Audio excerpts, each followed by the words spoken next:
मेरी तो इतनी सामर्थ्य नहीं है एक सामान्य आस्तिक होने के कारण, एक सामान्य धर्म के प्रति उन्मुख व्यक्ति होने के कारण कि मैं पूज्यपाद शंकराचार्य जी के विषय में कोई टिप्पणी करूं।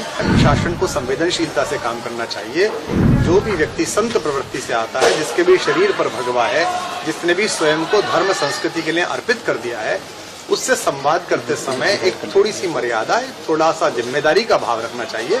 और मैं पूज्यपाद शंकराचार्य जी भगवान से भी प्रार्थना करूंगा कि उनका सात्विक क्रोध वे उसे त्यागें और सब पर कृपा बरसाएं। कुमार जी, यूपी में आप हैं, यूपी से आप आते हैं। शंकराचार्य जी को लेकर के एक अलग तरह का विवाद चल रहा है, एक अलग तरह का मैसेज देने का प्रयास किया जा रहा है। क्या कहेंगे? दो पक्ष हैं। मेरी तो इतनी सामर्थ्य नहीं है एक सामान्य आस्तिक होने के कारण, एक सामान्य धर्म के प्रति उन्मुख व्यक्ति होने के कारण कि मैं पूज्यपाद शंकराचार्य जी के विषय में कोई टिप्पणी करूं। दो अनुरोध मुझे करने हैं। प्रशासन को संवेदनशीलता से काम करना चाहिए।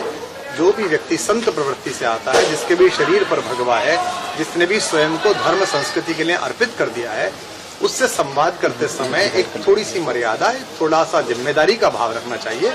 और मैं पूज्यपाद शंकराचार्य जी भगवान से भी प्रार्थना करूंगा कि उनका सात्विक क्रोध वे उसे त्यागें और सब पर कृपा बरसाएं।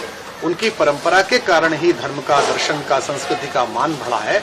और अगर कोई अपराध किसी से हुआ है तो हम भी सामान्य एक भारतीय नागरिक होने के नाते हम पूज्य शंकराचार्य भगवान से क्षमा प्रार्थना करते हैं कि वे सबके मंगल के लिए सबको आशीर्वाद दें। जिनके पूज्य पिताजी का नाम भगवान राम का पर्यायवाची हो, भगवान राम का एक बहुत ही लोकप्रिय पर्यायवाची है करुणानिधि, उनके पुत्र अगर भगवान राम की भाषा के विषय में ऐसी बात करते हैं तो ये बड़ा क्षोभ का कारण भी है और दुख का कारण भी है। तमिल अद्भुत भाषा है। तमिल संस्कृत की परंपरा से आई हुई एक बहुत ही समृद्ध भाषा है। तमिल भाषा का प्रचार प्रसार हो, ये हर भारतीय की इच्छा है। और न केवल तमिल, बल्कि तेलुगु, कन्नड़, मलयालम, बंगाली, सबका उत्थान हो। लेकिन उसमें किसी एक भाषा का विरोध करना ये राजनीतिक कौशल है। इस देश में 47 के बाद ये विचार जानबूझकर बोया गया, दक्षिण में जाकर दिल्ली के नेताओं ने, कि हिंदी किसी पर थोपी नहीं जाएगी। ऐसा नहीं है। मैं हिंदी के लोगों से भी प्रार्थना करता हूँ कि वे सुब्रमण्यम भारती को पढ़ें, तिरुवल्लुर को पढ़ें। ये सब ऐसे हमारे जो दक्षिण भारतीय भाषाओं के बड़े विद्वान हैं उनको पढ़ें। और आशा करता हूँ कि भगवान उनको सब बुद्धि देंगे।